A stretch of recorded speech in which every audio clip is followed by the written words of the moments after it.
झुंझुनू की जनता को मेरा नमस्कार।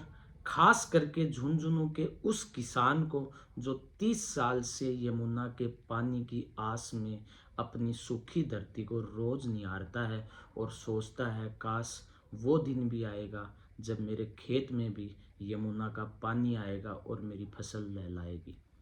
साथियों, हम बात कर रहे हैं यमुना जल समझौता 1994 में पिछले कुछ दिनों पहले हुई उस मीटिंग की, जिसमें हरियाणा का मुख्यमंत्री, राजस्थान का मुख्यमंत्री और केंद्रीय जल शक्ति मंत्री ने मिलकर झुंझुनू की जनता को भ्रमित करने का काम किया है, बेवकूफ बनाने का काम किया है। और उसके बाद झुंझुनू के उन नेताओं का जिन्होंने झुंझुनू की जनता को भ्रमित करने के लिए लाखों रुपए विज्ञापन पे खर्च किए हैं। साथियों, पहली बात तो यह है कि कोई भी राज्य नदी के ऊपर अधिकार कौन जता सके। तमिलनाडु और कर्नाटका के बीच में कावेरी जल विवाद में सुप्रीम कोर्ट की एक टिप्पणी बहुत अहम हो जाए, जबकि टिप्पणी में सुप्रीम कोर्ट एक बात कही ही कि नदी है वो प्राकृतिक संपदा है और इसके ऊपर पूरे देश का समान रूप से अधिकार है।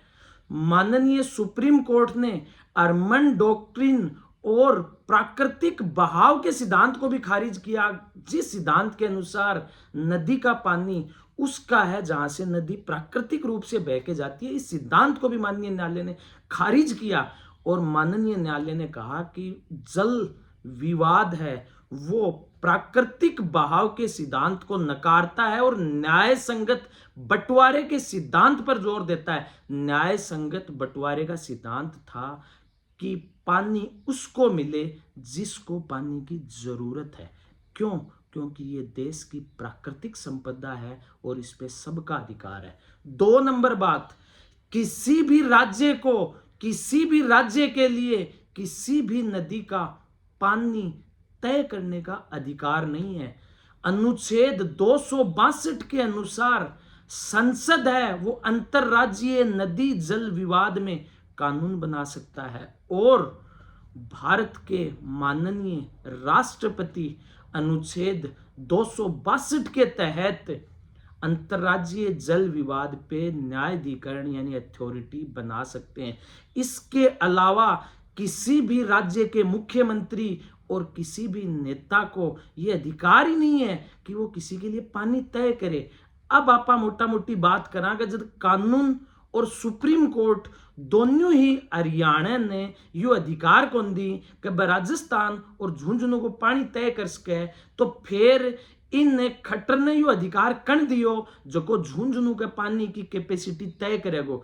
यो अधिकार दियो है राजस्थान सरकार की नाकारापन, राजस्थान सरकार का नालायकपन और राजस्थान के ई बजने की कमियों। ई बजने हरियाणा के सामने आपको आत्मसमर्पण कर दियो बिना किसी कानून की जानकारी के।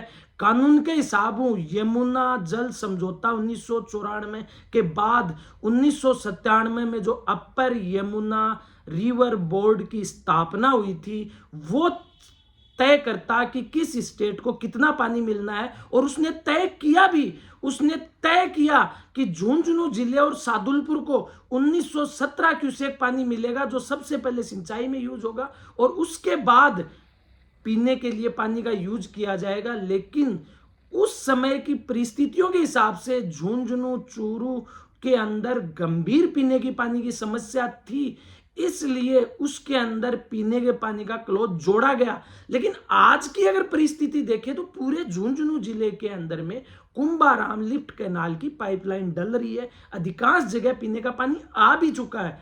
तो इसलिए एक साथ 2 पानी की पाइपलाइन का मतलब आप समझते हैं? इसका मतलब है ये उसी तरीके का बयान है जिस तरीके का बयान 17 तारीख को दोनों मुख्यमंत्रियों ने दिया और फिर अपने अपने प्रदेश में जाकर उन्होंने उस तथाकथित समझौते की अपने फायदे के हिसाब से व्याख्या की और आज तक कोई पेपर दिखाया नहीं है।